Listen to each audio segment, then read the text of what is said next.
And my wife said tonight, Cole, Yeah. can I bring up your things, what Colin sends? I said, yeah, all right. She said, I'll help you. So I've had to go with her as well for the examples. Oh, very good. Okay. Getting some help. All right, just going to mute you all and then we'll get underway.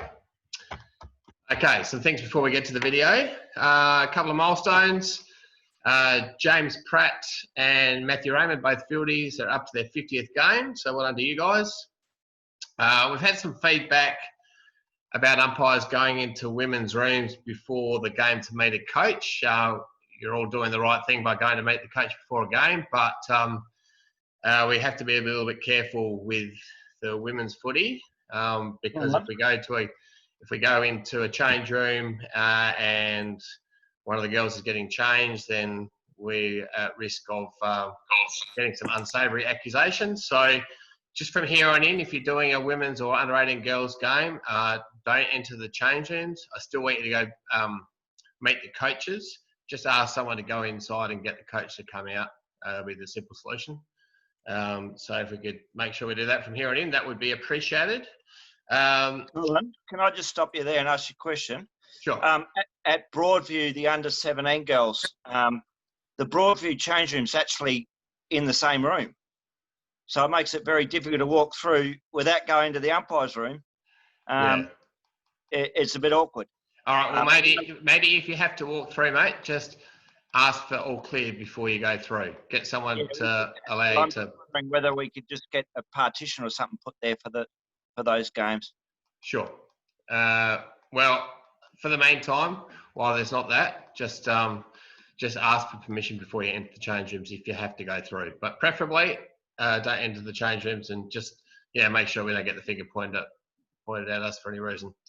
Now, I sent out a document about finals recently. On it, it had numbers for interchange. Not that we should really get ourselves worried about that, but it's for your information. It's pretty much the same as it has been all year. But there was a mistake on that document that I think I said for the B grade finals. I think I may have put 6 or anyway, the number was wrong. It should be 5. So we'll send an updated document with the notes for this session tonight. Not that it really matters. It's not really anything for us to get involved in, just more for your information. So good news, the league has been very generous in putting their hand up to support financially the umpires end of season presentation dinner, which is great news. They've done that, I guess, as a sign of gratitude for the fact that the umpires have been so helpful in making this year happen. The fact that we've been willing to umpire for 50% pay for this year. So the league thought they wanted to show their gratitude, and so they informed the association last week that they would be making a contribution towards the dinner.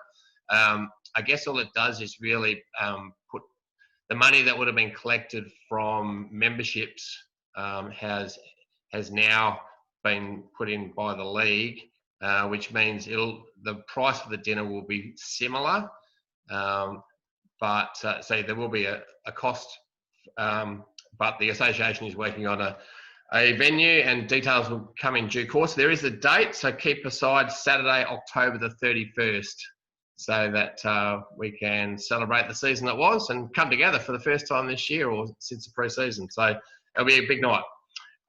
Okay, before we get onto the coaching video which I sent out, I do actually want to show you another video from something that happened on the weekend, and it's a really good learning incident that the umpire did most things right and did one thing that we can learn from. So it's Chris Rash doing the Port District Brighton Div 1 game.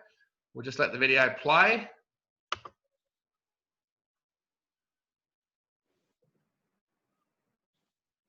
So it's a clear kick and a very late hit.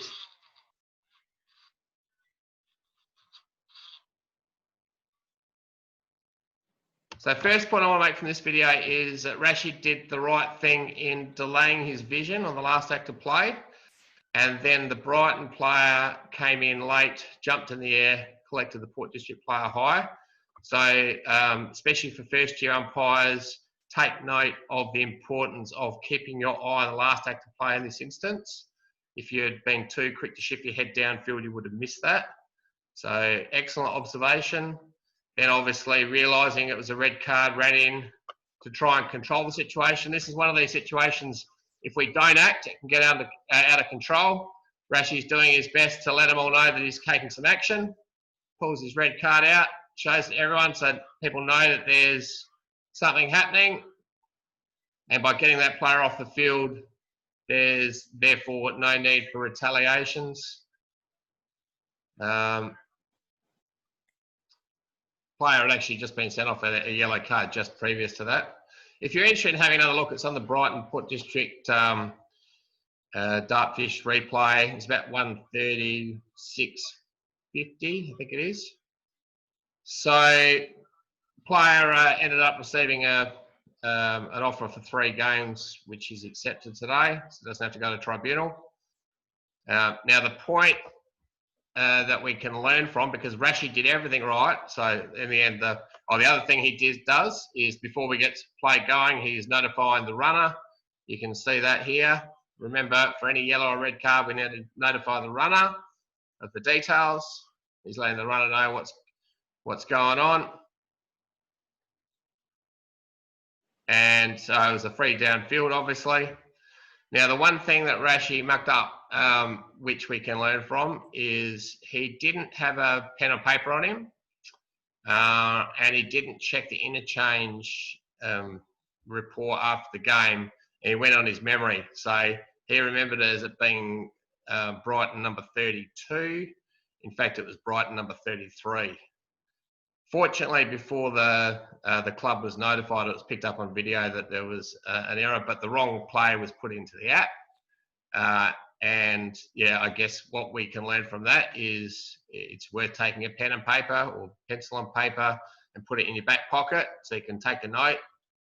And it's also worth checking the interchange steward, the report that they write after the game to double check your details. So yeah, Rashi did everything right in first of all seeing it, then acting on it, telling the runner. Everything on field was perfect, except he just didn't get the exact player's number. And so he won't make that same mistake again, I know. And hopefully you guys can learn from that as well. Anyone else want to make a comment or question? Yeah, Colin? Yep. A few weeks ago, I had a yellow card, which I wrote down on my paper, and the interchange steward actually written the wrong number down. Oh, there you go. So it does happen. No, I understand mistakes happen, but if we're writing it down ourselves, and we can use the interchange steward's report as a double check, and if there's any discrepancy, we can inquire further. But if we're making a note of it with pen and paper or pencil and paper, we're not relying on memory. And things like this happen so quickly, it's easy for mistakes to be made. But we're just fortunate we had video in this case, because you'd imagine if we didn't have video, then the wrong player was accused, and then it would just get really messy. But we should always get that card afterwards when we've got a report or a yellow card or anything. You know, yep. the card. Yep. No, exactly right. We should always get that. But if we're taking note of it ourselves, we're not just relying on that as well. Barry, just Dave here. Just a quick one on that one. Sometimes the other umpire that's with you may have a good view of it as well, or may have seen the player involved, and you could always just make sure that you've got the right player by checking with him. Yep. Or someone else in one of the other umpires. Doesn't hurt to help each other out for sure. All right. Let's get on to the coaching video. Some really interesting examples here. Hopefully you've all had a chance to have a quick look. Now,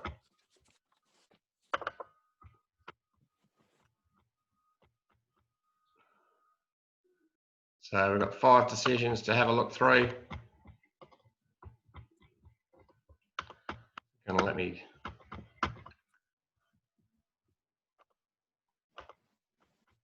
There we go. All right. Some really good learning points from some of these videos.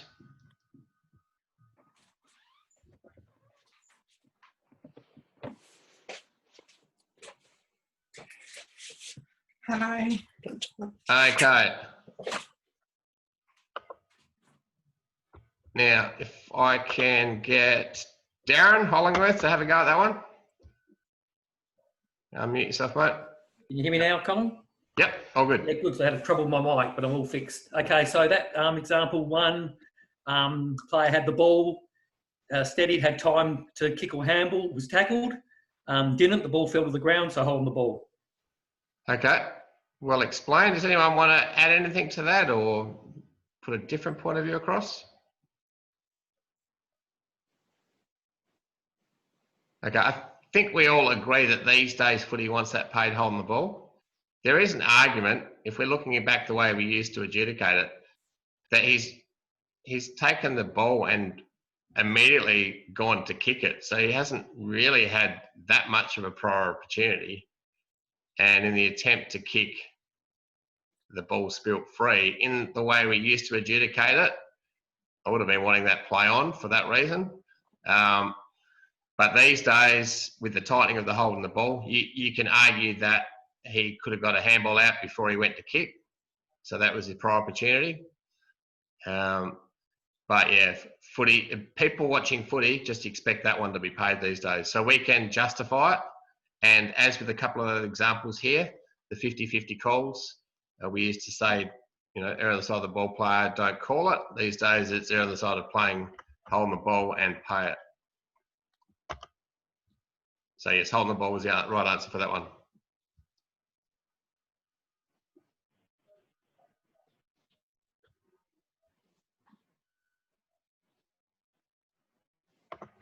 Okay. Dave Monahan.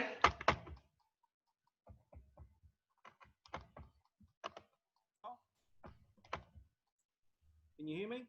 Oh, actually, your mic is no good. I think I've asked you before. Can you move it forward? A ball up. You're very quiet. Maybe I'll get someone else. Grant Moore. Yeah, am I on? Yeah, mate. Loud and clear. That's better. Oh, now you muted yourself. Oh, there you go. How's that? Yeah, holding the ball. In the old days, when you grab by one arm like that, I don't know, I would have probably bounced it. But no, in the modern era, that's holding the ball. He should have got it, tried to get it onto his boot. Yeah, so there's no prior opportunity, but it's a good tackle. He's held by one arm. Yeah, but he doesn't. Which means the ball isn't pinned, so he therefore has to make an attempt to handball. Yeah, and he hasn't. Yeah, and he doesn't, and the ball is held in. Yeah. And in that case, yeah, because the ball doesn't come free, he makes no attempt, genuine attempt. Yep.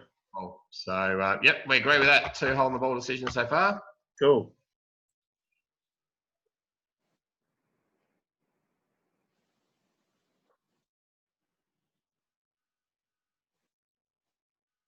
Okay, Ian Gore, I'm going to get you to unmute yourself for a couple of reasons here. First of all, to give us your thoughts on that one. Well, I reckon it was a 25-metre penalty because I'm assuming the umpire hadn't called play on, and that guy was within the 10-metre protected zone.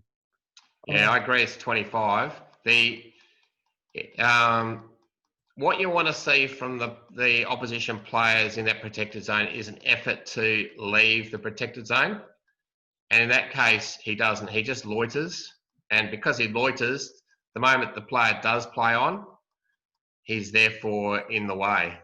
So if he had made an attempt to leave the protected zone and then the play on called and then he comes back in, that's fine. But because he's just hanging around, he's really in a spot where he shouldn't be when the player goes to play on. Now, Corey, unmute yourself, mate. Just yeah, I'm muted. Let everyone know what happened on the weekend, mate. Oh, well, I had a little incident in the gym on Friday night, and basically knocked myself out, and I got a black eye and 8 stitches in my noggin. So I had to ring Colin about 5 o'clock Friday night and say, "Guess what, Colin? there's no, I'm not available tomorrow.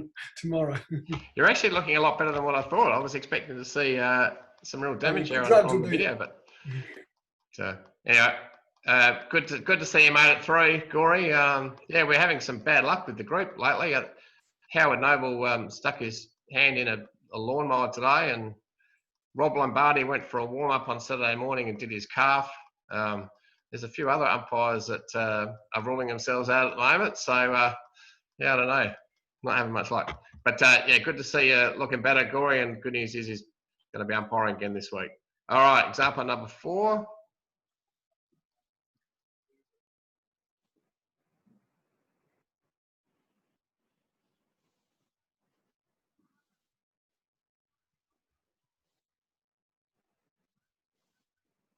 All right, this is a really interesting one.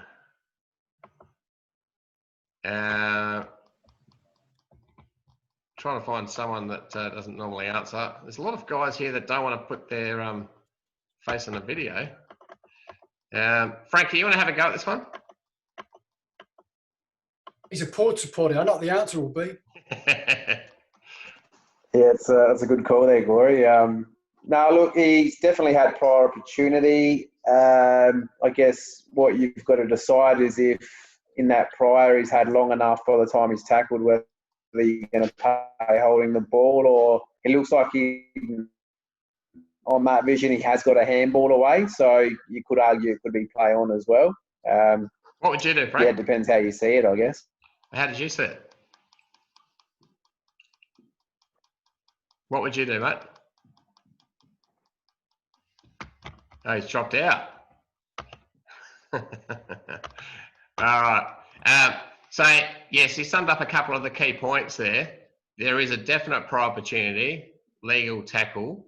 So the player must immediately handle or kick. If you consider he got a handball there, I would expect that to be play on, because he did get it away in a reasonable, pretty much immediately. But the point there is, and I've watched this about 15 times today, and I actually rang up Shane Harris to get his opinion on it too. The left hand is held down. There is no way he could have got a legal tackle out there. And if you go have another look at it there, that's an illegal disposal. So it's holding the ball for the reason that the tackle, the handball wasn't legal.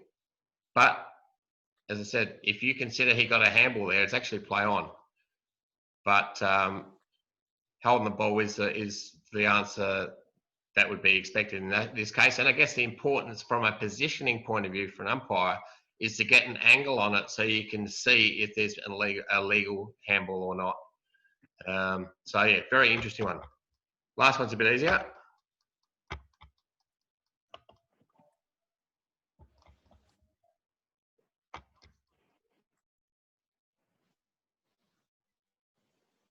All right, Vic Petrozelli.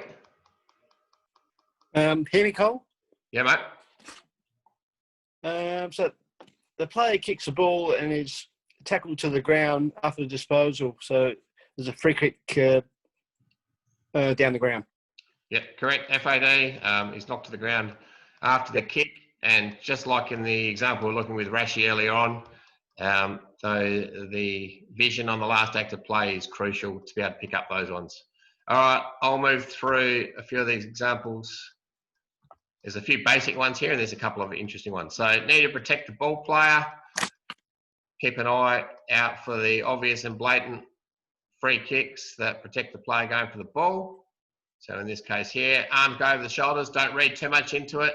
Don't worry about a shrug of the shoulders or any of the carry on they talk about at AFL level. That's just a lazy tackle. And if we're going to err this on the side of the ball player, no one will lose any sleep.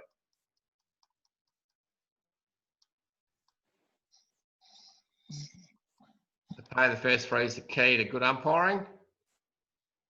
In this case, just lands in his back. So good ball player, free kick.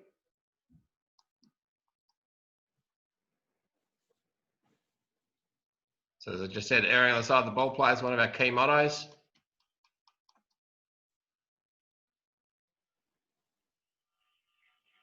And again, arm over the shoulder. needs to tackle lower than that.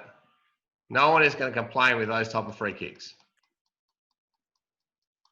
They'll only complain if you don't pay them. Is there a genuine attempt?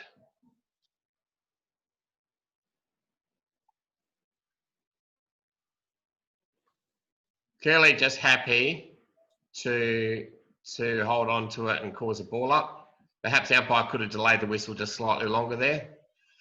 Okay, so does he have a reasonable time? If he hasn't had a prior opportunity, he needs to have a reasonable time to handball or kick, and he swung around like that, makes no attempt to get rid of it. That's holding the ball. The other thing that should have happened here is there should have been a 25-metre penalty, just put the ball on the ground.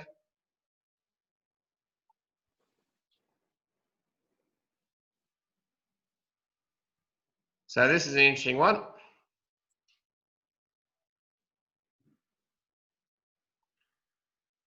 Okay, so correct call, even though it looks tough, is holding the ball, because the player, even though he's had no prior opportunity, makes no genuine attempt. The only thing you'd say about this is, can he see the football? From his position, it's highly unlikely. The umpire needs to move at a better angle to see the footy in that case. He got the decision right, but you wonder how. Again, it's a tough call, but the player pretty much tucks the ball under his arm, doesn't make an attempt to get it out. No genuine attempt, so holding the ball is the right answer.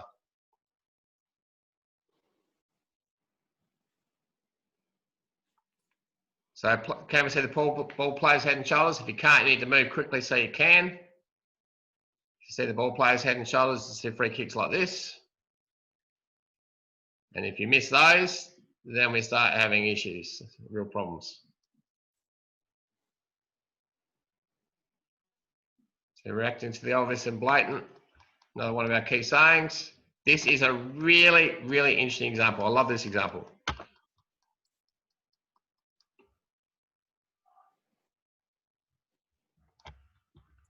All right, I'm going to play that one again, and then we might have a discussion on it.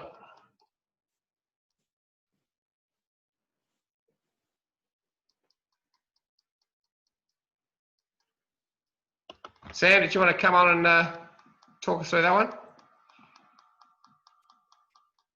Yep. It will look like he didn't really have prior opportunity and got tackled legally and did attempt to get rid of the football, and it just came out in the tackle, play on, and gone to his teammate who really took his time, good tackle, holding the ball. Okay.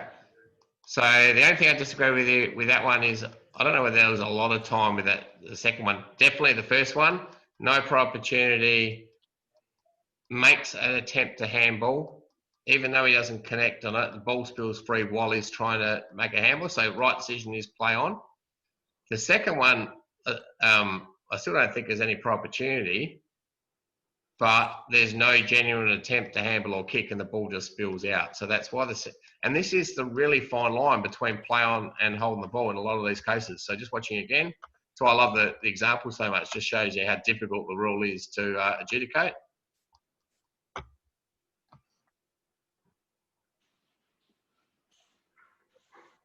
Tries to handball, spills free, picks it up. Well, you could argue perhaps he's had a prior opportunity, but even if he hasn't, it just spills free. So position, distance, and the want to see the ball player's head and shoulders and footy. So they're the key messages from that video. Any comments, questions before we wind up? Yeah, sorry, Cole. I cut out early. I'm back on now. No worries. We knew what had happened. How do we go with that one? You'll have to go back and watch the replay. I can't even remember what the example was. All good. No worries. It was holding the ball, Frank. Yeah. Aren't they all these days, Palsy? Yeah, that's right. Yeah. So, all right. So we're in the finals. Just about everyone will only have one game this weekend. I may have a couple of the experienced guys doing a C grade as well as our A grade to partner up with a couple of first-year umpires, but other than that, just expect the one game on Saturday. Our numbers are starting to wind back a little bit, and so we're getting to the business end of the year. Let's make sure we finish off on a good note. Make the most of every opportunity we get. It's great to be out there, and you guys are doing terrifically well. So well done. Anything else before we wind up? Got one question for you, Colin. Far away. A player runs into you, and whilst the game's in action, and we bounce off each other, and I've just allowed it to play on. Is that the correct decision, or should I ball it up? So a player's accidentally run into you? It was accident, yeah. Sorry, say that again? So the player's just gathered the ball, yeah, and he run into me front on accidentally, bounced off of me, yeah, and I've just allowed the play to go on. Yeah, it's play on. Yeah. Play on. He kicked a goal, so yeah, and that's they gave me an assist for the goal. Need to back out a bit quicker, Rob. Exactly. No, it was a quick play. I should have got out sideways. Oh, was it a set kick for goal? No, it was in the action. Okay. Yeah. These things happen. Definitely play on. You wouldn't want to stop the game for that. Question, Cole. Yeah, mate. I had a Salisbury North player get tackled by a Broadview player. The Salisbury North player picked up the Broadview player and held onto him. I paid a free kick for him holding him, which could have gone bad if he'd sort of maybe dumped him on the ground. I was just asking whether that was the right call to make. So run it past me again. The Salisbury North players picked the ball up. He's got tackled by a guy half his size. The Salisbury North player then picked up the Broadview player like in a side-on position. So his both feet were off the ground. And I went like, well, you can't pick someone up. He was actually holding him off the ground, waiting for like a ball up. But I said, well, he's got the ball. Yeah. He hasn't put him to ground. He hasn't dumped him. No, but that's what I thought might have happened. No, don't jump the gun. Don't say you're going to pay a free kick for what might happen. Just to react to the obvious and blatant. You could have a word to him and say, mate, watch yourself with lifting because that could lead to a dangerous tackle. Yeah, well, I paid the free kick for holding because he was holding him off the ground. Like there was no attempt but mate, he had the ball, didn't he?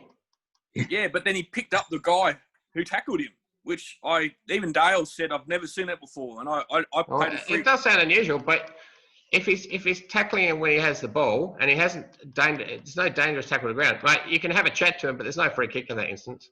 Okay. Cole, Matt Harris here. Yeah. What he's saying is the bloke who was horizontal was the bloke who laid the initial tackle, never had the footy. And then the bloke who had the footy did the lifting. Oh, okay. That's what he's saying. The Salisbury North guy had the ball. The Broadview tackled the Salisbury North. The Salisbury North picked the Broadview guy off the ground and held him. And I'm going like, what are you doing? It's a free kick. You're holding him off the ground. Let's not get caught in the blue mooners. If you felt it was not within the spirit of the game. Yeah, I just thought it was unsafe.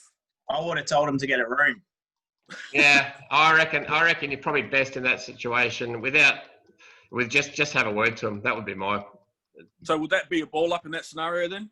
Yeah, just say, hey mate, what are you doing? Watch yourself. Don't do anything silly. Yeah, I just said that's the first for me. I just said, look, mate, you're holding him off the ground. Free kick for him because you're holding him off the ground. Like, yeah, all right. I can hear you, son. Hey, Jason, this is your first year of umpiring. There'll be plenty more first, mate. There's always Barry Lewis is still finding new things that he sees in a game. Ping him for holding the ball anyway because he didn't make a genuine attempt to dispose of it. Well, that too, yeah. All right. Thanks, Cole.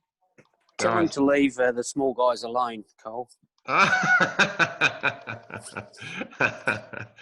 hear you, Wes. Oh, yeah. All right. Go on, you guys.